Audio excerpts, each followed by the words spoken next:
Good morning, everybody, and welcome to our new ERCI webinar. It's on using carbon negative materials in the rail sector. We will expect two interesting presentations. My name is Lucinda, Berlin partner for business and technology. We are one of the 18 members of the European Railway Clusters Initiative, which is the meta cluster, the leading meta clustering of the railway sector, and we are in charge of about 3,100 companies. The majority of them are small, medium-sized enterprises. We have contact to the big ones and to the research community.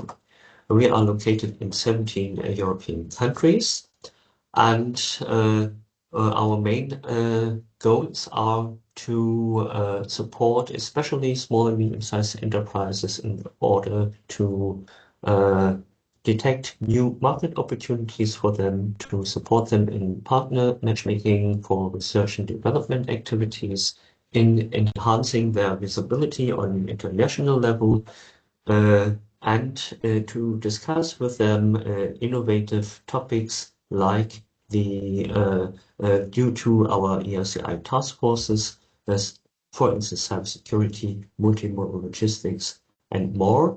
This topic of green and sustainable mobility, that is one of the topics of our task forces, and this topic of this webinar is strongly related with the topic of that task force. We are have several instruments to reach our goals. That means we are providing networking opportunities like webinars, workshops, networking events, fairs, and business trips, and our annual ERCI Innovation Awards.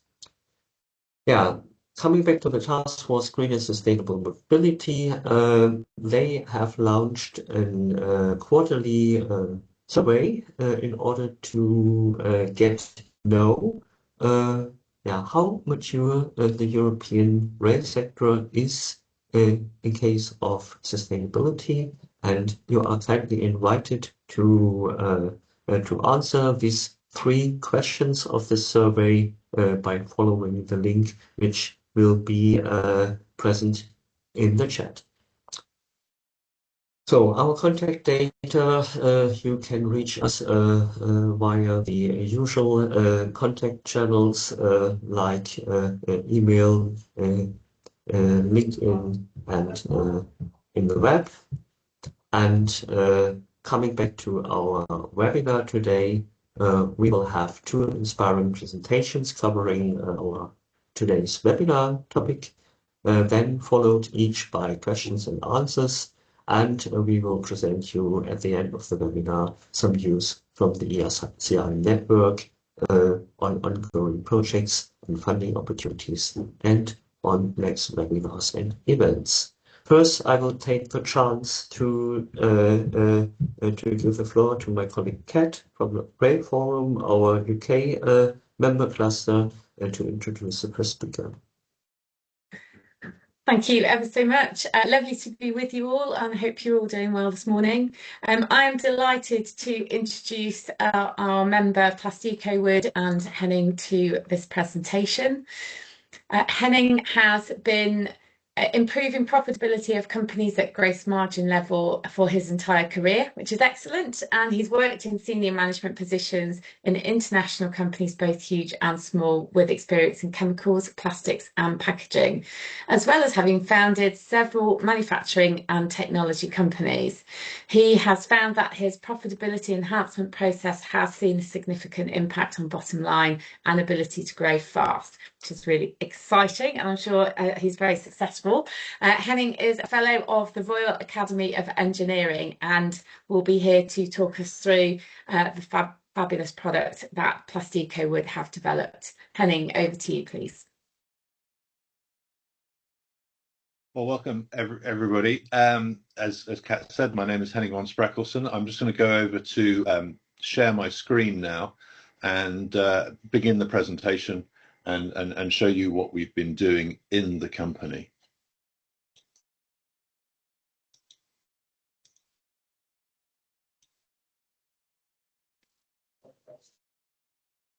So hopefully you can see my screen here, and as Kat said, I'd like to introduce Plastecowood, which Sorry, is... Henning, can you pop that into play, please? Yeah, I was just going to take it out of play immediately afterwards. Oh, So I see. Okay, do I carry on will then, do please. that in a Sorry. second.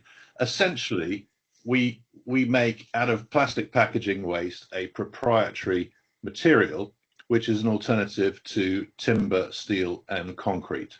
And I was going to show you now a 1-minute video before going back to the presentation proper, which summarizes it in a way that is much better than I can. So hopefully you'll see this video, which now will start playing. Every year, 100 billion pieces of plastic waste are thrown away in the UK. That's heavier than 30 aircraft carriers, and the number is still growing. In North Wales, Plastecowood have created a solution. Smarterwood is an ultra-long life, 100% recyclable, carbon-negative plastic lumber that doesn't rot. With each ton recycling at least 25,000 plastic containers and saving 2.5 trees from being chopped down, Smarterwood is significantly more environmentally friendly than using wood or steel.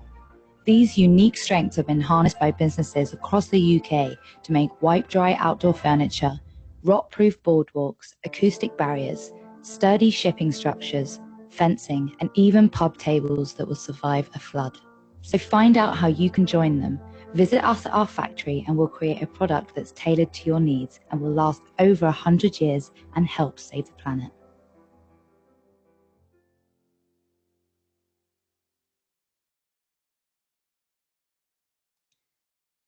So now let's put this into slideshow mode. So what you just saw was a brief summary of the business going through, and effectively I can hold up the samples I've got, but we take plastic packaging waste and turn it into a replacement for wood, concrete, and steel. Why should we do this? Well, here are some of the backgrounds that we are all aware of, in that plastic packaging waste in particular is going to increase. And although many people complain about plastic packaging waste, the reality is it's a lightweight medium for transporting food around the world, keeping food safe, and it is very, very effective. The problem is not the packaging itself, it's what happens to the packaging after it is used. And what we do is we collect this packaging waste, which others do not want to collect or cannot collect. And over the last few years, we collected thousands of tons, mainly through our partners, recycling partners, who separate out the plastics they can recycle easily, like PET. They separate out the metal, they separate out various other things, and then you're left with a whole bunch of plastic junk, which tends to be mainly polypropylene and low density and high density polyethylene. And this is the material that most people find difficult to recycle because of the molecular chain length mixes, the color mixes, and the impurity levels. So what do? We take what you saw on the video, you can see here, we take bales of this material in the top left as a waste plastic. We shred it, we put it into extrusion machinery, we cool it, and then we make lumber and assembled products out of this. We do not add additives like rice husk or sawdust or anything. This is just pure plastic packaging waste after its use, and then we make a final product out of it. We have won the Santander Global Environmental Award for this process. The process has been developed in the UK and is the only single stage process for going straight from waste through to lumber. What are when you start doing this, the benefits of the material are extraordinary. So the amount of carbon in every ton of this material is over 70% by weight. If you were to incinerate the plastic packaging, you would generate 2.5 tons of CO2. And that's really important in that for every ton that we make, we're avoiding 2.5 tons of CO2 being incinerated compared to incineration. Also, we're saving 2.5 trees, and those trees will continue to absorb CO2. And even if you were to chop a tree down and plant another one immediately, it would be 40 years before it is absorbing as much CO2 as the live grown tree. So the amount of CO2 that is absorbed by the trees that are left alive is quite extraordinary. Every ton uses a minimum of 25,000 single-use plastic packages, a minimum. We like to give very conservative figures, which is why we use the figure of 25,000, but the reality based on European averages would be closer to 100,000. It's price competitive over the life of the product, and the life of the product is in excess of 100 years, as measured by the British Board of Agrement, and that also gives it a very favorable long-term economic comparison to wood and steel in particular, wood particularly because it rots. The material is also 100% recyclable in our process. So if somebody is finished with the product and they don't want it anymore, they can send it back to us and we can 100% recycle it in our existing product process. It's quite practical in that it is officially a low slip surface. So if you make a boardwalk out of this or something that you want to walk in, you don't tend to slip. We've actually made outdoor squash courts out of this material and had the coach of the world #1 squash player and the ladies #10 in the world playing in the rain on the courts and favorably commenting about how good the surface is.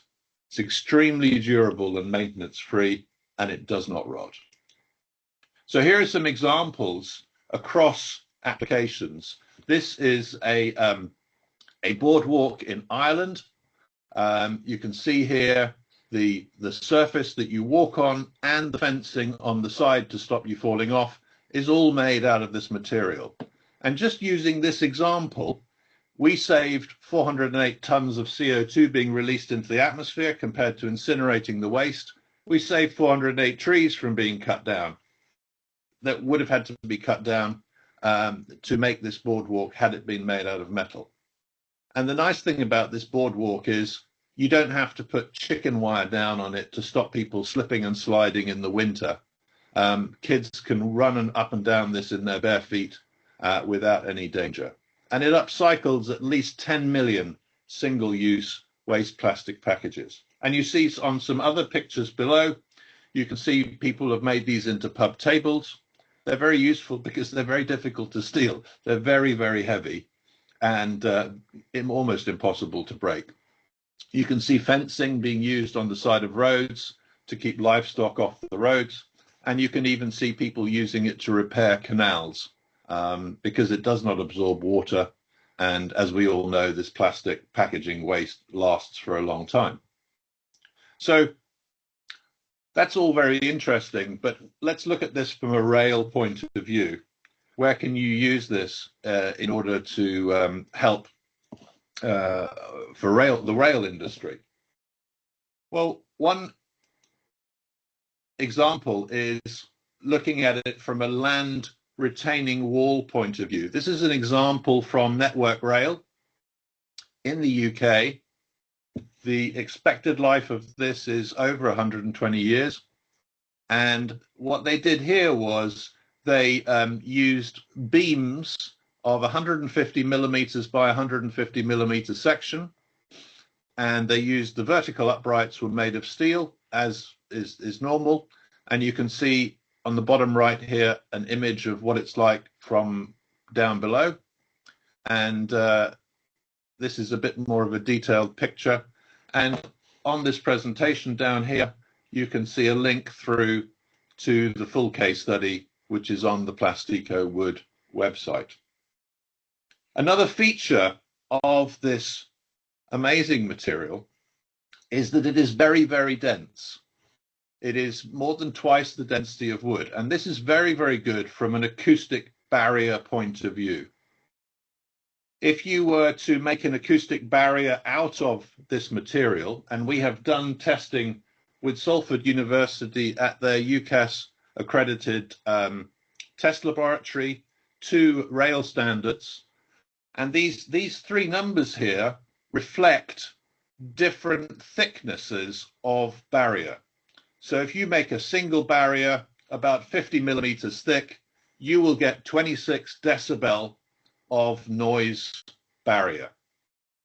If you make it 50 millimeters thick and then an air gap and then another 50 millimeters thick, you will get 40 decibels of noise rejection. And if you make it a double layer and an air gap, you will get 46 decibels of sound rejection. Now, these numbers are insanely good. And what's nice about it is if you combine the properties of the noise barrier and the fact that the material does not rot, then you have a very, very long life solution for places where you have noise, where you want to protect local residents from train noise, for example. And these measurements have been completed to the rail standards in BSEN 1793. Again, if anybody would like more detail on this, we can provide the full test reports at the different tickets, and people can see how the tests were done. So you have a material that's used for a variety of applications outdoors. It's used for land retaining walls. It's used for acoustic barriers that is suitable for the rail industry. And you can also use it to ship high value rail products around the world. So here are some examples of shipping structures made for shipping train gearboxes, brake calipers around the world. And traditionally, people would use steel or wood, steel being quite expensive and wood not being that strong. A particular customer came to us and said, could we make it out of your carbon negative material?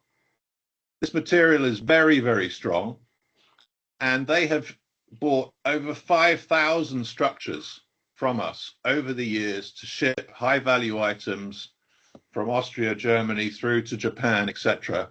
And they've had no breakages in transit since they started using this material, whereas previously they had a small percentage number every year that were damaged. And obviously using this material, because it's so strong and tough, it reduced their insurance claims. Customers were happier because you didn't have damage to machinery that then needed to be fixed. And obviously, because it doesn't rot, you can leave it outside all year round for year after year after year until you need it again. So your storage costs are also lower. Somebody once asked me how to quantify the strength of the material. Again, we have lots of material test data sheets, but the easiest way I can explain it versus wood is that if you put a screw into wood and you pull the screw out, it will tear through the wood. If you put a screw into this material and you try and pull it out, the screw will snap. That is a measure of how strong the material is. So these are my contact details. If anybody is interested in finding out a bit more, I'd be delighted to talk to you. And I'm now going to jump out of the presentation itself, stop and ask any questions. So let me just do that. And here we go.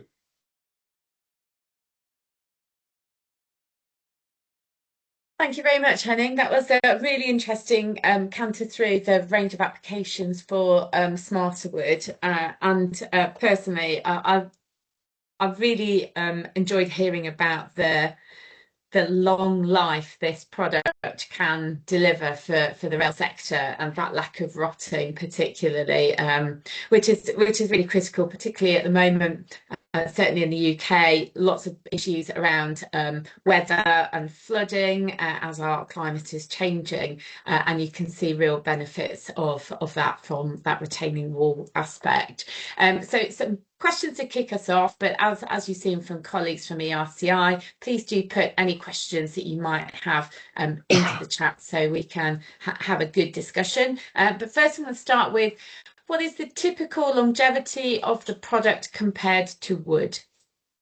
Well, it depends on the application, but if you take, say, a wooden fence, a very simple application, our experience with the local authorities that we sell to is that wood typically at the low end has a life of about 4 years, and at the high end, if it's softwood going into a fence, probably about 10 years.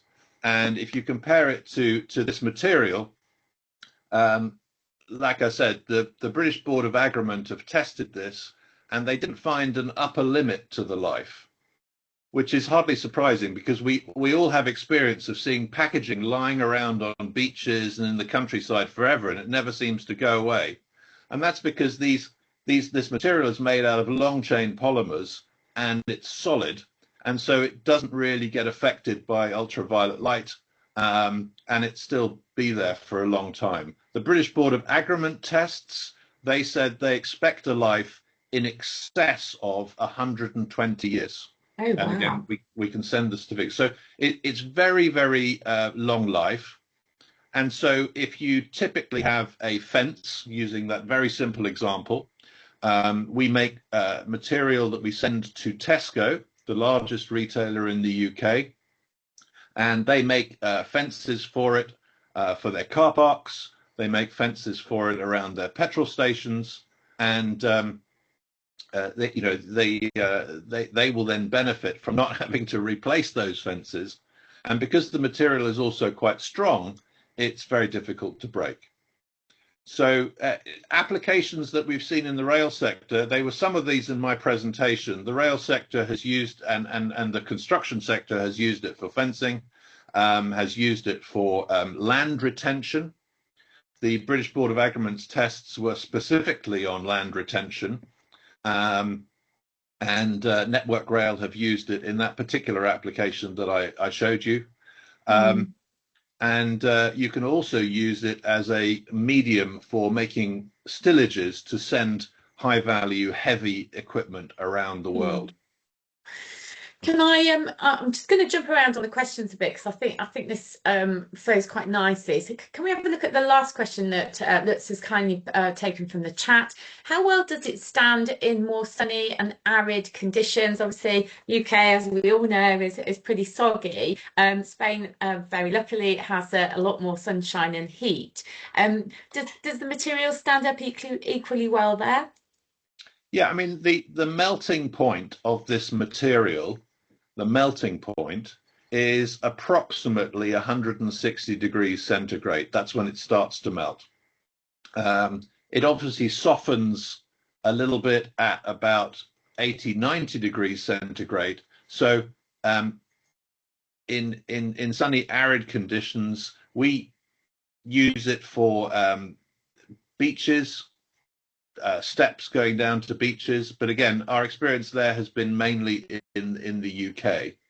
So with somewhere like South Spain, it depends. We don't have that much experience of using it in those sort of conditions, but the main thing I would say is look at those data points I've just given you, in that it's melting temperature is about 160, and it softens at about 80 or 90 degrees.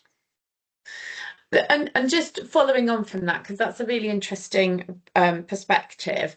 Just sticking with Spain, is there opportunities? How easy is it to kind of work with you to deliver a demonstrator or a test facility to test in different geographic environments?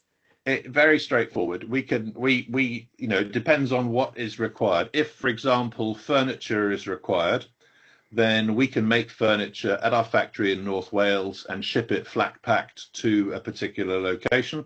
If it's straight lumber, these profiles, when they come out, this is just a small piece. They come out at 4-meter lengths. This is a plank made, and you can just cut them using normal timber cutting equipment to the sizes that you want. So we have we just recently had a customer approach us from Senegal, for example.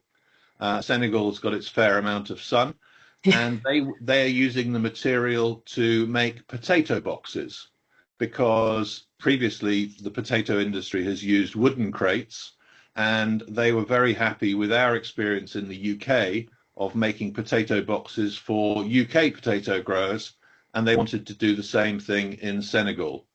And I imagine in Senegal, the temperatures are similar to what you'd see in southern Spain. I'm just going to tag on, sorry, that's another question relating to environment. Yeah. What about a more corrosive environment? So perhaps next to the sea, so it's heavy salt content. Does that have a bearing on it? No, I mean, it's one of the extraordinary things about this material. It's virtually impervious to salt.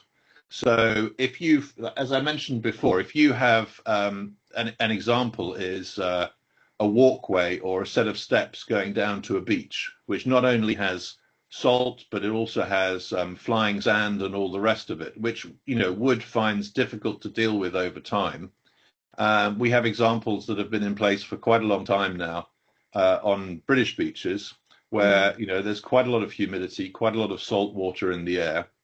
And this is effectively the same material as a plastic chopping board that you would use in your kitchen. It's the same material that is used to package milk, to package tomato juice, which is a high acid product. And so it's polypropylene and polyethylene. That is what polyolefin plastic packaging is, polypropylene, polyethylene. So you can look at virtually any test for polypropylene, polyethylene, and you can find out how that reacts to your particular chemical, and that would give you a fairly good indication as to how this would react. I know that the British Board of Agreement, they use diesel on this to test it as part of their 120-year life assessment. So I would feel comfortable that any corrosive material that is packageable by polypropylene, for example, and you get corrosive materials that are packaged in plastic packaging. Some of those are fluorinated, however, it gives you some indication. Thank you. Can I just ask around the fire safety requirements, which is obviously of great importance to us all. How does that measure up? Okay, well, I think the first thing you need to appreciate is, this is polypropylene and polyethylene. It is a polymer. It's made of carbon and hydrogen. It's not easy to burn, but when it burns well. It's got 80% of the calorific value of oil. So if I was to stand here on this presentation with a lighter underneath this, I would find it difficult lighting this. Yeah. But once I had got it alight, it would continue to burn. So I think the question about does the material meet the fire safety requirements set out, this material doesn't have any fire retardants in it. It could do if we put some in. That would change the cost profile.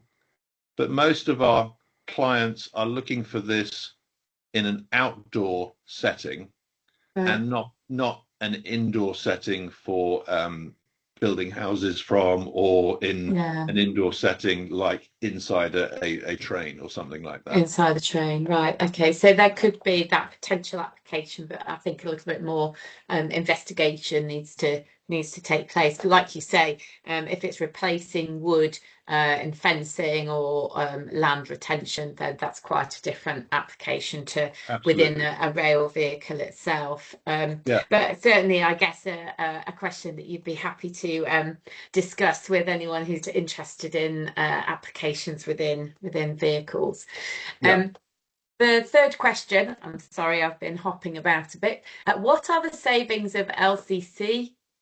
I'm not quite sure what that refers to. Could it be quantified based on application cases in rail? Yeah, I'm not sure what the acronym of LCC means. Is there anybody that can help? Life cycle costs. Okay. Thank you. Okay. The life cycle costs of this material are very, very low.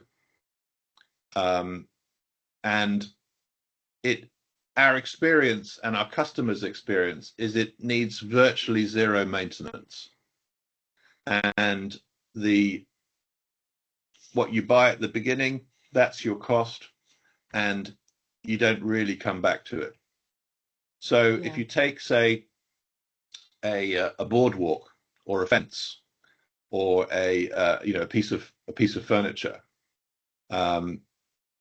we haven't had anybody in the decade that the company has been going come back to us and say, "Oh, your product has run out." And if it did, we would replace it. But the life cycle costs are extremely low. Yeah, and I think your presentation was quite interesting in terms of covering that comparative to what the status quo is now in terms of using wood and the need to go back and replace the rotting and so forth. So yeah, very, very interesting.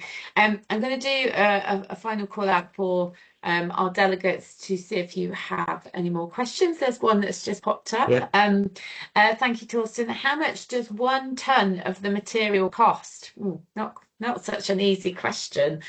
Are you talking about the cost or the price? If you're talking about the price, typically it's about, in round numbers, it's about £1,000 a ton. Is the number I always have. Obviously, there'd be discounts with volume, but just to keep in your mind, it's approximately £1,000 a ton, which is, in terms of volumetrically, if you, for example, made a fence out of this material, and it was a security fence, and you were making the equivalent fence out of steel, this material would be about 5% cheaper.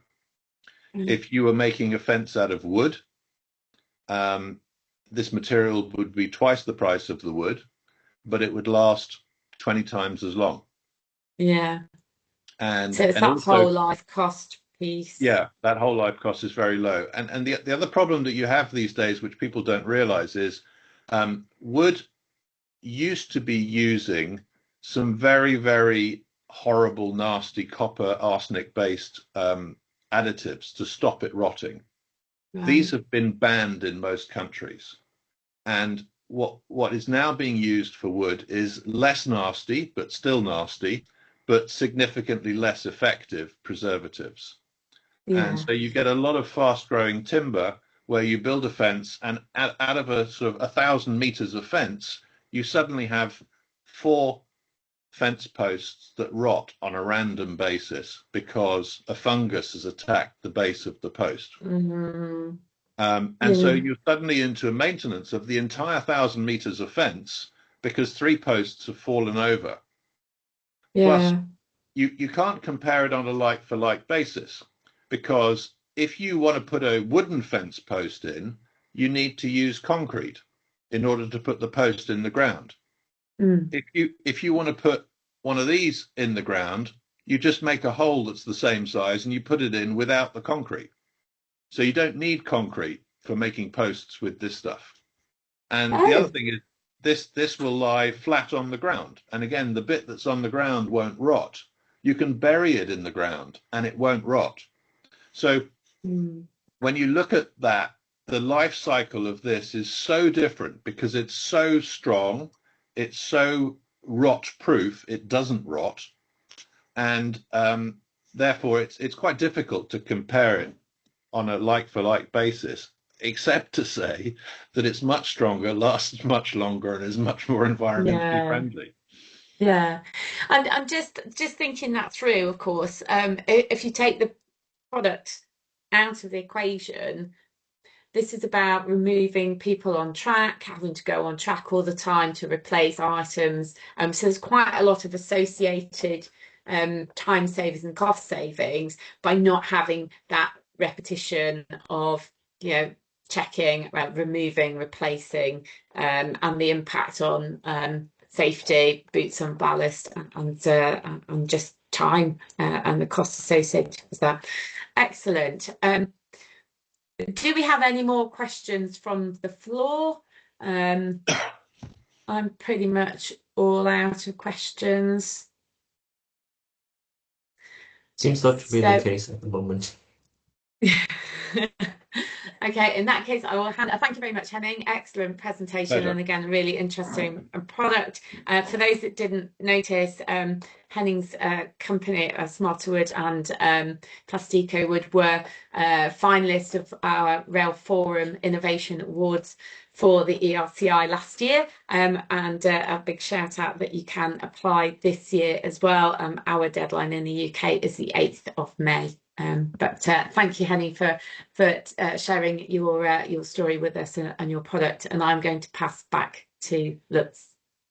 Yeah, and I'm immediately give the floor to Rico to introduce the second speaker.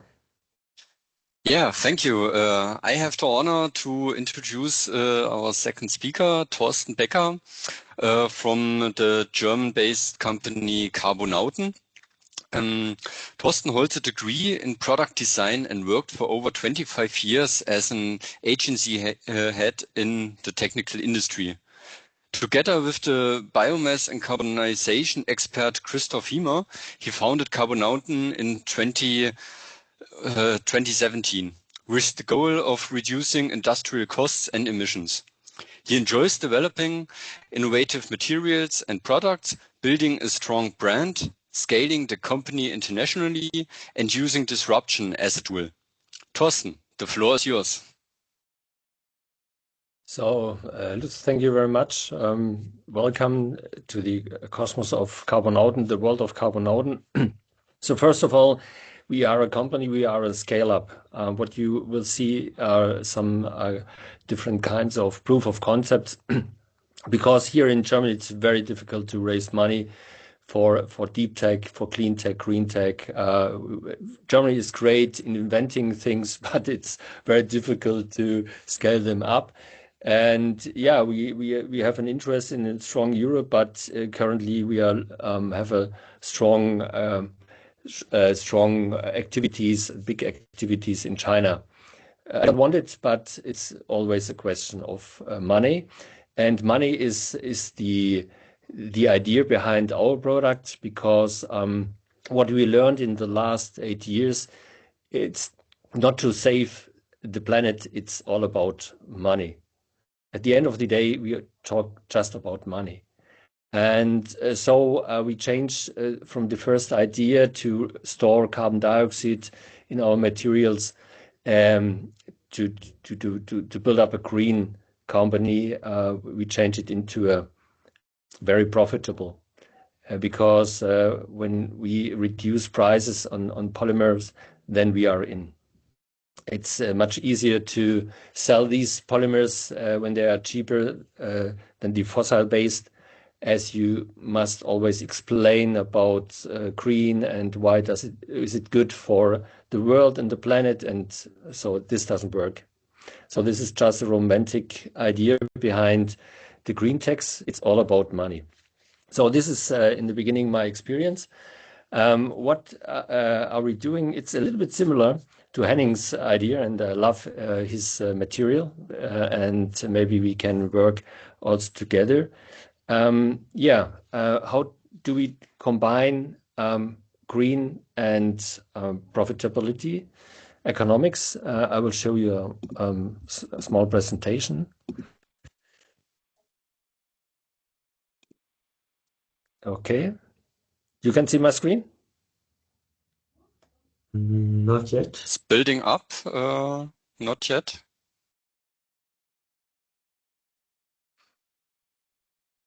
Okay. Screen's completely blank. Black. Okay. Or gray. Blank. Oh. Yeah. Please try again.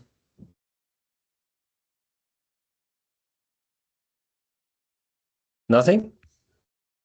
No, nothing. Oh, yesterday it Mm. worked. Now I don't know why doesn't it work.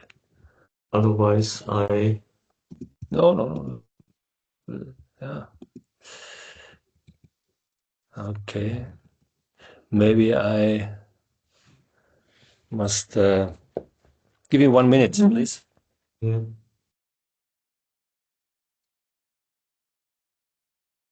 So maybe that is a good point to mention for sure, that you are still invited to indicate your questions into the chat.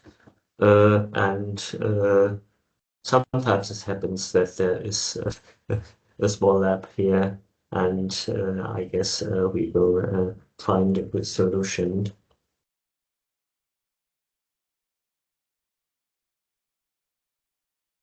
What I can do so far is to share my screen again.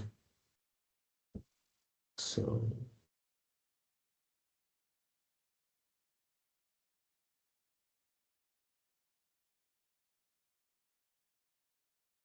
Look, got a copy of Torsten's slides. Can we share centrally, and he can ask us to navigate yeah, through? I will try to do so.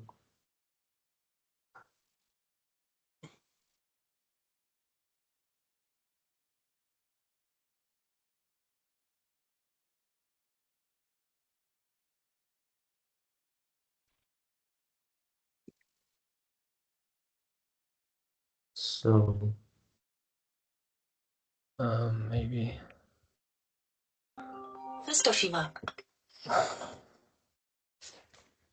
So I have your presentation now in one of my displays, and I could share my screen. Okay.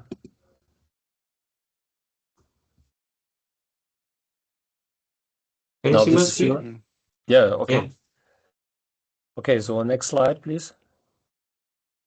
Yeah, we talk about transformation of plastics into a carbon sink and reduction of the amount of plastic we need to produce. And this, in addition, lowers costs and emissions and reduces also dependencies. We see it at this current war in Iran. So next slide, please. Yeah, how do we do that? We are producing carbon dioxide negative compounds, and we use a filler and a functional material. It's called technical biocarbons. We produce it from waste wood. For example, is pellets and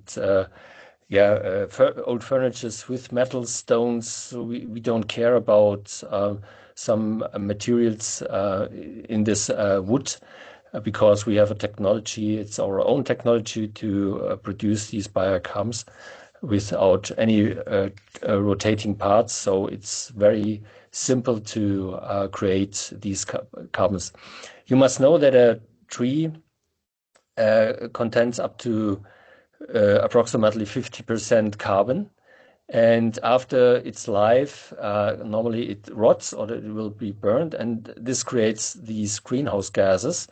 And we avoid it through the paralysis of the wood material. This means we create from 1 ton wood 1/3 biocarbon, 1/3 pyrolysis oil, and 1/3 a syngas. It's always the same in our technology. Then we use this biocarbon 100% dry. This is extraordinary.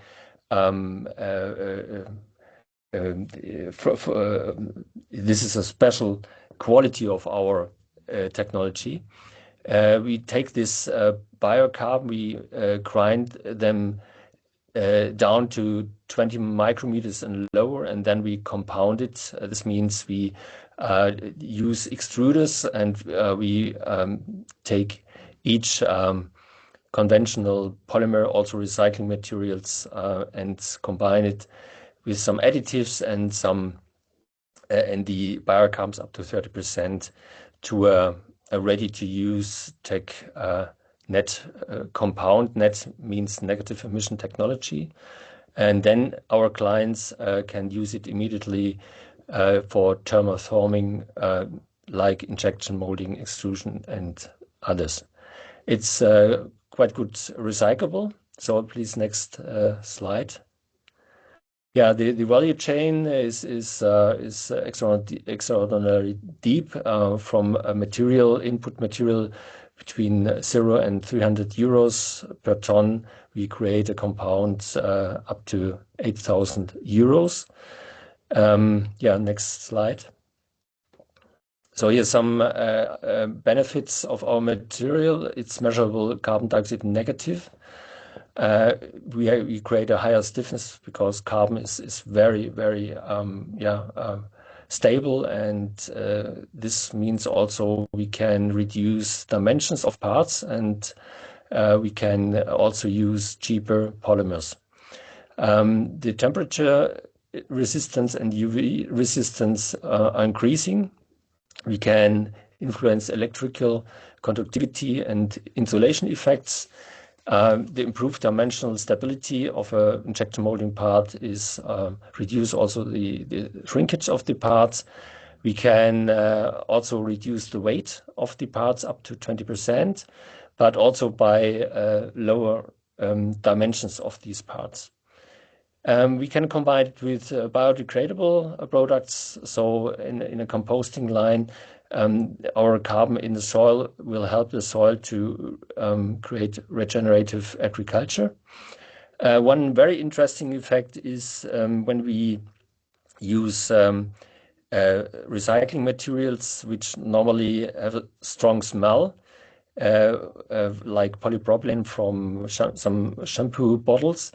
And normally these recycling materials must be treated chemically wise, but our carbon, and you know this from this effect from active carbon or active coal, this eliminates the odor. Our material is always black, so we avoid the fossil-based carbon black. This means 14 million tons fossil-based carbon black annually. It's produced in China mostly, and we produce up to 50%. We reduce up to 50% the petroleum for the bio-based polymers.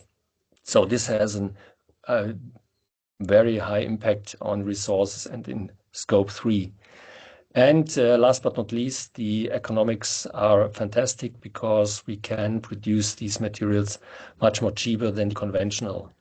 Because our material, our biocarbon is a price damping or reduction moment leverage to reduce the prices. So we can produce for even the same price with improved properties, carbon dioxide negativity, or sometimes or less price. So next slide. Next slide, please. Next slide. Lutz? Yes, I have it, but maybe it cannot be seen by all of you. And the next slide. Yeah, this. So what we here you can see some proof of concepts for high-tech applications in a Porsche, but here on the right side, Deutsche Bahn.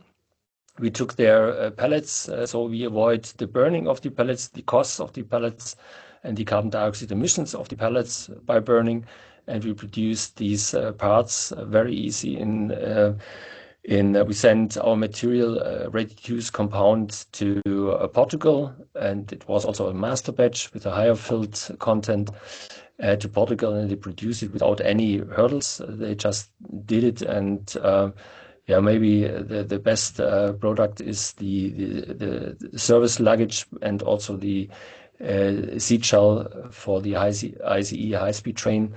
And we did some other tests with armrests and so on. Okay, next slide.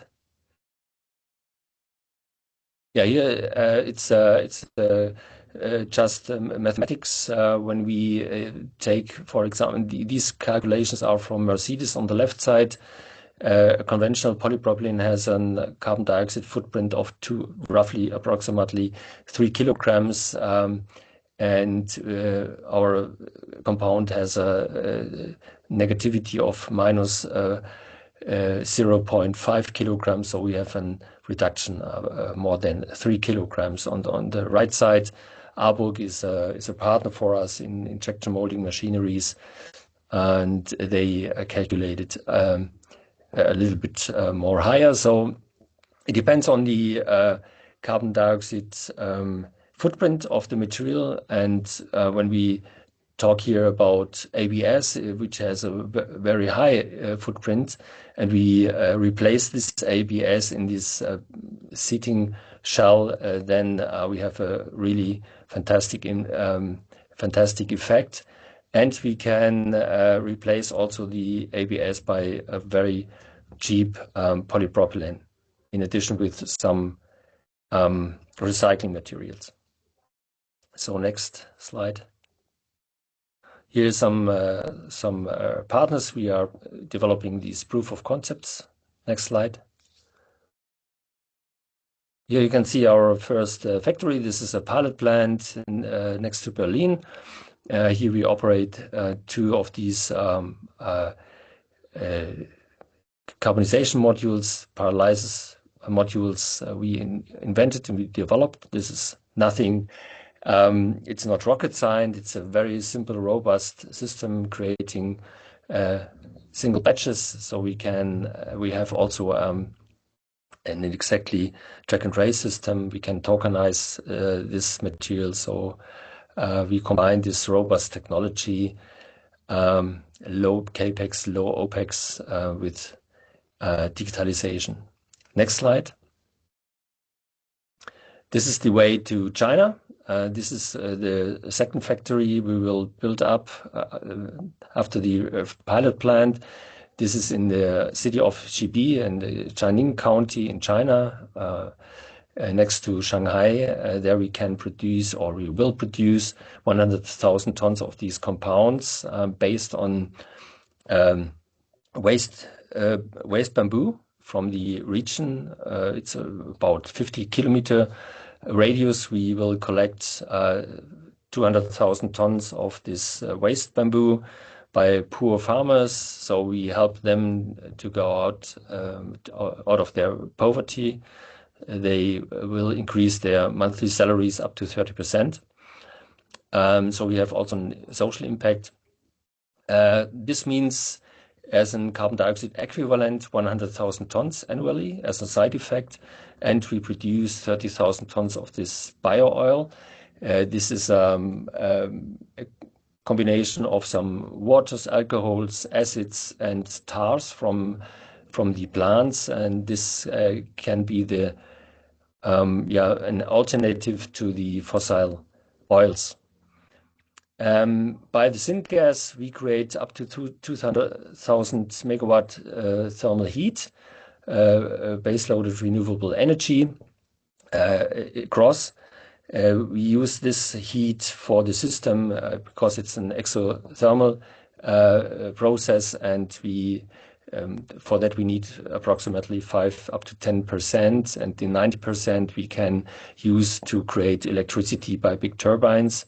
So it's a very cheap and base-loaded renewable energy without wind turbines or PV, just in addition.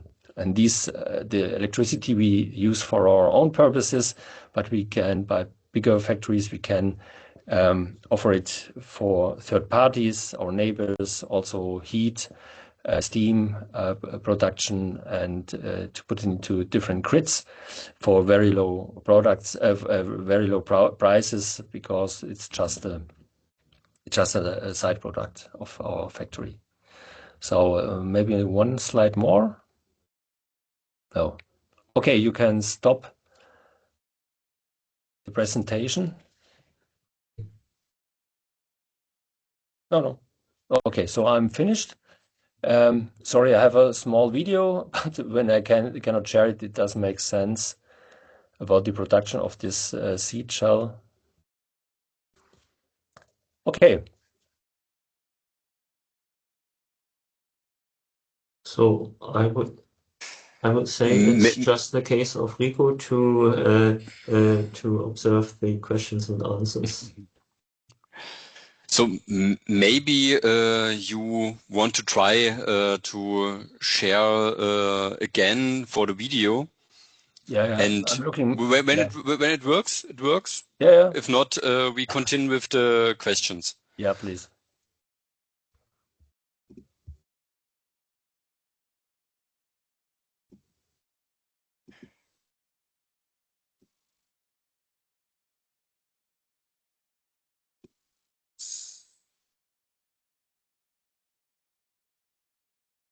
So do you try to share your screen? Yeah, it could.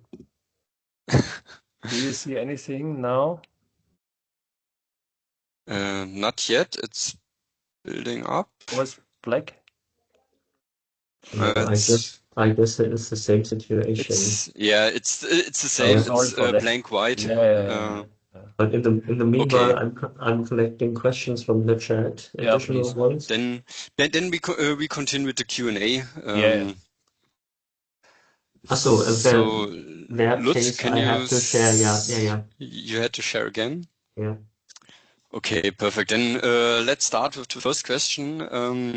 How significant could voluntary market CO2 certificates be for you? Yeah. So yes.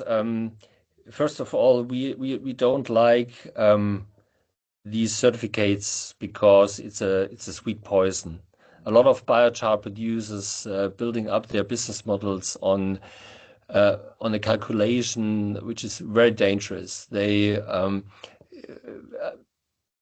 last week Microsoft bought more than I don't know how much million certificates, and all the colleagues were very happy because when you create a ton of biochar, you can sell it for approximately, depending on the process and the material, you can sell it for maybe 400 euros. But Microsoft has stopped this action, and I don't see any government or someone who goes in and because it's just speculative, and for that we decided that we don't want to create carbon dioxide removals because we cannot guarantee that the plastic material will come back to us. And so we see carbon dioxide removals just as a topping on the cake. When it comes, it's okay, and we can sell it for or offer it for very low money, for 50 euros per certificate, but it's not a part of our business model. Okay. Then does your product become brighter through sunlight exposure? No, it's the same answers like Henning. The carbon is a very stable material. You cannot press it. You cannot. It does not expand. It's resistance against UV, against fire, because the question about the flammability is when you see your biochar or a barbecue coal, and you want to light it up, it's not possible. you need a lot of energy and you need a lot of oxygen, and then it doesn't burn, it just glues. And all these effects, the physical properties are excellent because it's a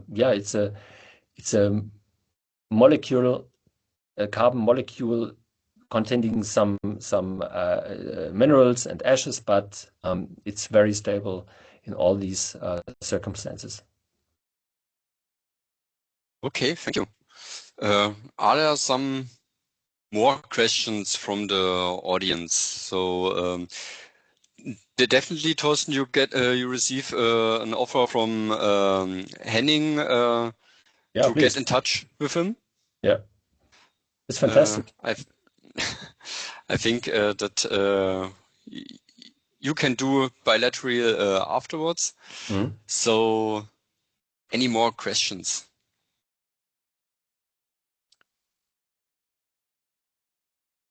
If that's not the case, then yeah, I had to say thank you to you, Thorsten, and I would hand over back to Lutz. He has a few information out of the ERCI system or Cosmos. Thank you, Rico. A typical question normally is, can we get the presentations and the link to the recordings of the webinar? We will prepare a follow-up email in the next few days to provide you all this information. We will also provide you the contact data of the presenters so that you have the chance to contact them directly. And for sure, we will make some advertisements to our next ERCI webinars. And we will ask you for a very short feedback on this webinar by sending some answers at our short survey, in our short survey. The main purpose of the survey is to identify if you are interested to present your innovative solutions in one of our next ERCI webinars, or if you have some topics that you are interested in. So there will be a YouTube platform. There is a YouTube platform dealing with all of the webinars we have at the YouTube platform of ERCI. In a few days, you will find also the recording of this webinar.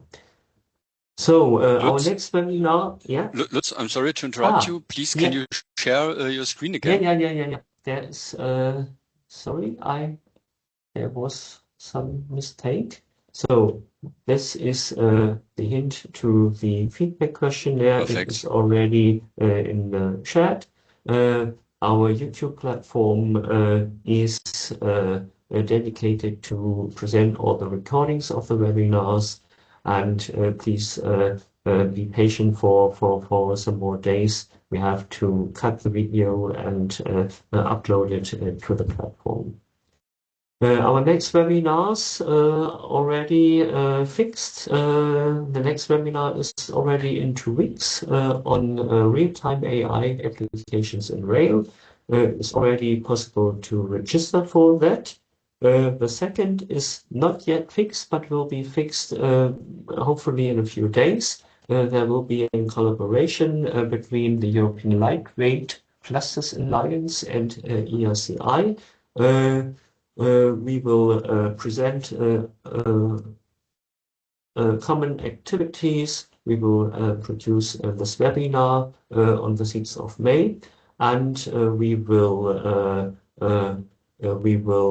plan a kind of hack and match event, a kind of hackathon virtually done and already done in several projects, and we will discuss with Alka this issue within the next few days, and as soon as we decided, you will receive the registration link also for that webinar, which is planned on the 6th of May.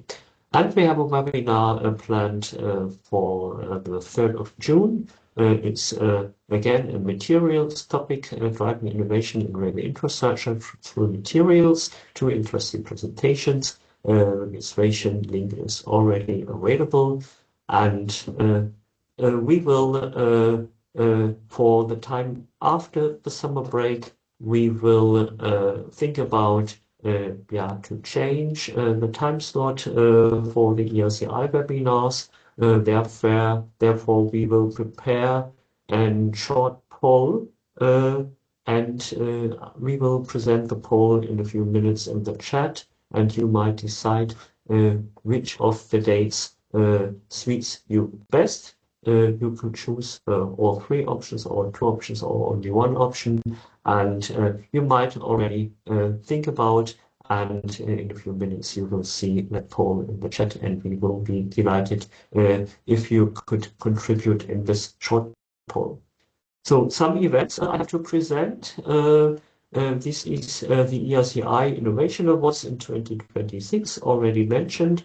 Some regions have started their regional or national phases for applications, and with different timelines. And each of the ERCI member clusters are able to nominate up to 3 applications to the European contest. The deadline for this is the 15th of June. That means you could not directly apply to the European contest. You have to go to your regional ERCI member cluster and apply there, and they will decide whom to send to the European contest. The awarding ceremony will take place during the InnoTrans, which will take place on the from 22nd to 25th of September, and the awarding ceremony will take place on the 23rd of September. You might follow all the current developments on the ERCI Innovation Awards by following this link, which is shown here at the bottom of the slide. Yeah, maybe if Kat is still in the line, she could support me a bit, because it is in their region in UK. The ERCI Collaborative Development Workshop and UK Rail 2026 conference. We will be in Birmingham, and Kat, maybe you can say something more about it. If you are yes, I'll apologise now. My Wi-Fi is a little bit laggy, so feel free to cut me off if I'm not coming across very well. So we really look forward to hosting some of our innovation members in Birmingham on the Tuesday, the 12th of May. There's a great opportunity to pitch to your peers, but also to the ERCI cluster managers and some special guests from the UK as well.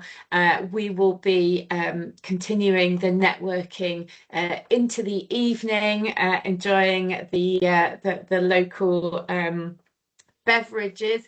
So we do encourage innovative members to across the ERCI clusters to come along to that. And to make your time and travel even more worthwhile, there is a new rail show in the UK. It's called UK Rail. It is taking place on the 13th and 14th, and following our workshop on the 12th, we will be hosting a tour around the exhibition, and we would welcome you to participate in that, to extend your networking and, of course, enjoy learning about some of the things that are taking place in the UK market. So we do encourage you to get involved if you are available, and if you can travel to the UK for those dates in May. Yeah, if you are interested to participate, I guess you will find the link with some detailed information and the registration form in the chat already, and you are more than welcome to match a bit, to have a matchmaking with local member companies and member institutions of the UK rail clusters and ERCI members. So then we have a good opportunity to visit Canada. It is still possible to be part of the Trans Rail Day as a delegate of our ERCI business mission. For sure, it's not the cheapest option to stay mid of June in Toronto, but the show is quite huge, as you can see from the picture, and the network opportunities are huge as well. If you are interested to be a delegate, please send an email to Anne from RailS, and you will receive some more details on that track, Rail Day, and the ERCI related activities at the ERCI webpage. So there is one thing, nothing has to do with ERCI itself, but we are delighted to support this activity. But please attention, there are only 3 days left to apply.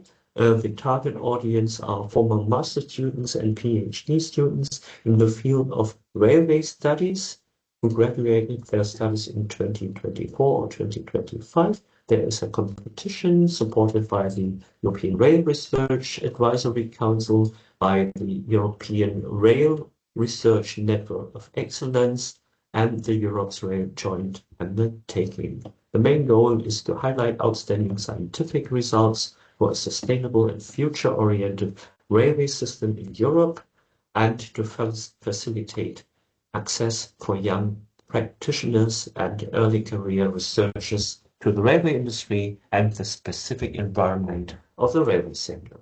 So if you know someone who regulated,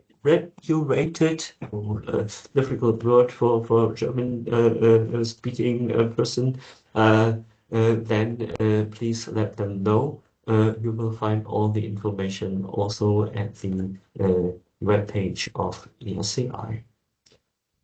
So funding opportunities, we have some things. Europe's Rail is still open call topics which are mentioned here, related to regional rail services and united transport systems, as well as for safety and certification guidelines and demonstration of safety components for Hyperloop.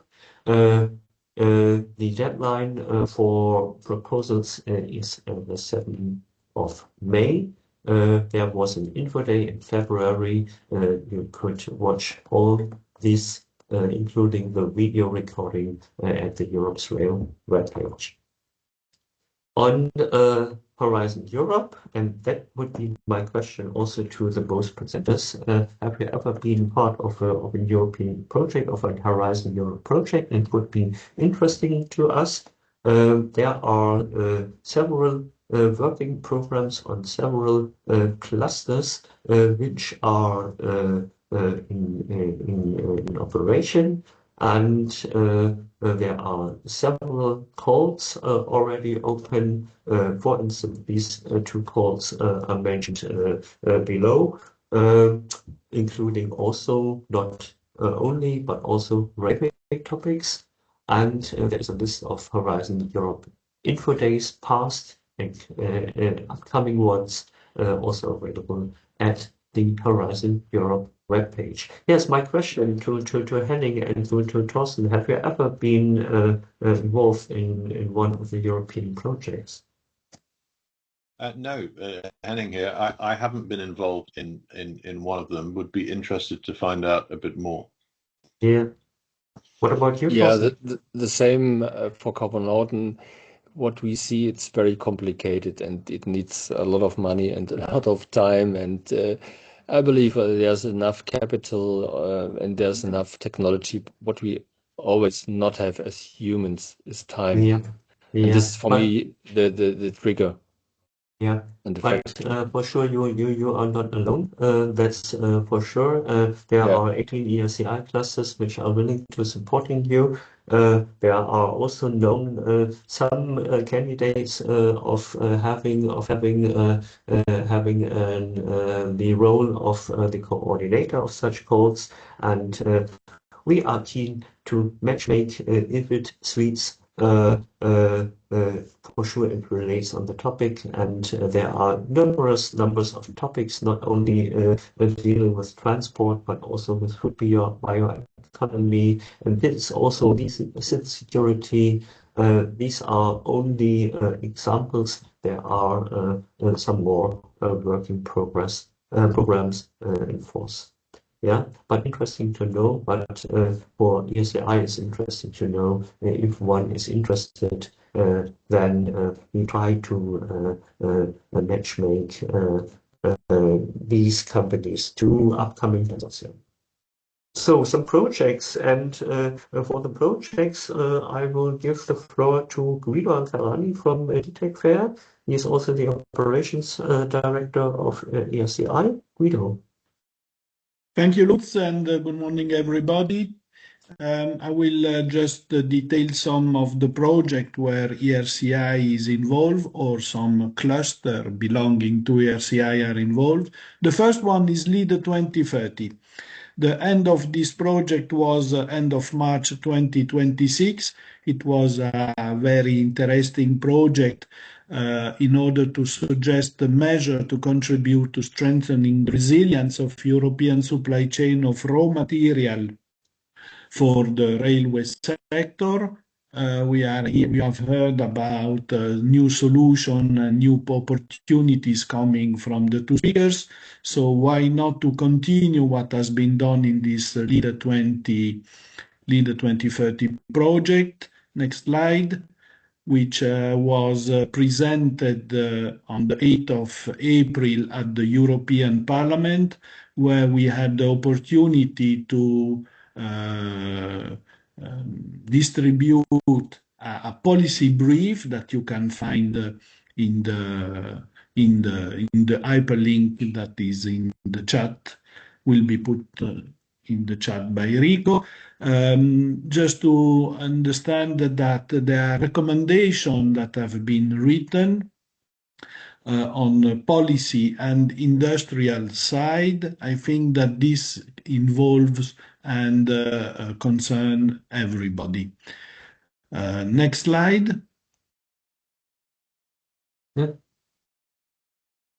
Okay, the second project is called Idealist, is to empower SMEs in tackling supply chain disruption and boosting advanced technologies. We all use them, maybe sometimes not knowing it, or we can integrate them in our product, our process, our next ideas that we will develop at the European level. The project is still ongoing until November 2026. Next slide, Lutz. Yeah. And I would like to highlight two activities. The first is the Hack and Match, which is something that we have already established since previous projects, where we put together challengers defining their challenge and the solution provider. Here you can see that the next one and the fifth Hack and Match will be on all advanced technologies. You see the list, which is indicated here in the left-hand side of the slide, and the timing we will start with the collecting the challenges on the 27th of April, and then the other dates are indicated here. Next slide. The second activity done in Idealist that I would like to share with you today is the LEX, the Learning Expedition. We are organizing the next one, which is the 5th on the 10th and 11th of June in Nantes, in France. The topic will be based on additive manufacturing and hybrid processes. I would like just to highlight that some vouchers are provided to SMEs in order to cover part of their expenses. The program and the registration can be seen using the link at the bottom of the slide.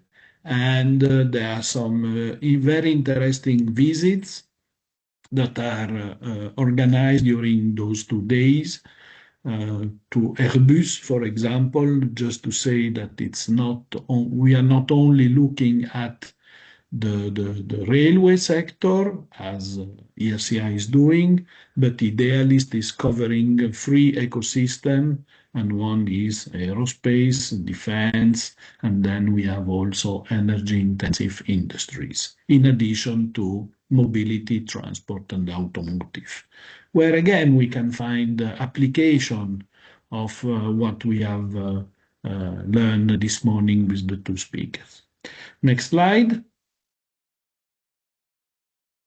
So from one side, we finished the LEADER 2030 project, but in the meantime, ERCI is a full partner of this new project, which is called SERAS, Single European Railway Area of Skill Alliance.